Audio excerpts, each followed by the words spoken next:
અમારી સોસાયટીમાં મહાદેવના મંદિરે પાટોત્સવ હતો એટલે પાટોત્સવમાં આવતા રહ્યા. અહીંયા તો 2000 કરતા વધારે પબ્લિક પ્રસાદી લેવા આવ્યા. તમારા બધાને પીરસવામાં ઊભા રહેવાનું હતું એટલે બધા ભાઈબંધ પીરસવા ઊભા રહી ગયા. તો કેમ છો બધા મિત્રો, મજામાં દેશો? આપણા નવા મિની વ્લોગમાં તમારું બધાનું સ્વાગત છે. મારા ડાબલાને પેપર પૂરા થઈ ગયા, હવે તો જલસા જ છે. બધા પેપર પૂરા થઈ ગયા. મારા ડાબલાને દુકાને બેહવાનું હતું એટલે મોટી દુકાને બેહવા આવતા રહ્યા. દુકાનથી આવતા રહ્યા હાર્દિકભાઈ ઘરે. હાર્દિકભાઈ તો જમવા બેઠા હતા.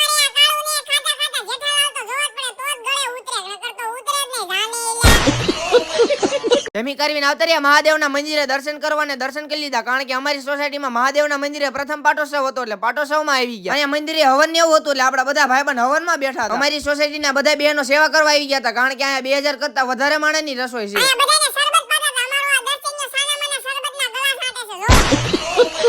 અમારા બધા ભાઈબંધને કામ આપી દીધું કે થાળીઓ એક જગ્યાએથી બીજી જગ્યાએ લઈ જવાની. પછી તો ગોઠવવા માંડ્યા ને આપણા બધા ભાઈબંધ ગણવા માંડ્યા. વિડીયોમાં તમે જેટલા ભાઈબંધ જોવો છો એ બધા ભાઈબંધ આપણા વ્લોગ જોવે એટલે બધા ભાઈબંધ એક એક કોમેન્ટ તો કરી નાખો. 4:30 જેવું વાગી ગયું. બધા મહેમાનને જમવા બેહાડવાના હતા એટલે તૈયારી કરતા હતા. અમારા બધા ભાઈબંધ કાઉન્ટરે ઉભા રહી ગયા કારણ કે બધા ભાઈબંધને પીરસવાનું છે.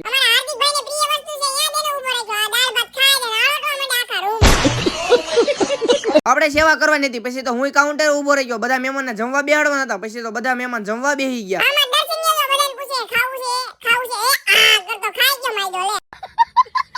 જેમ જેમ હાંજ પડતી જાય છે એમ સોસાયટીના બધા પ્રસાદી લેવા આવે છે કારણ કે અહીંયા 2000 કરતા વધારે માણસની રસોઈ છે. સોસાયટીના બધા લોકોને જમાડી લીધું. પછી તો બધા ભાઈબંધનો વારો આવી ગયો અને અમે બધા ભાઈબંધને પ્રસાદી લઈ લીધી.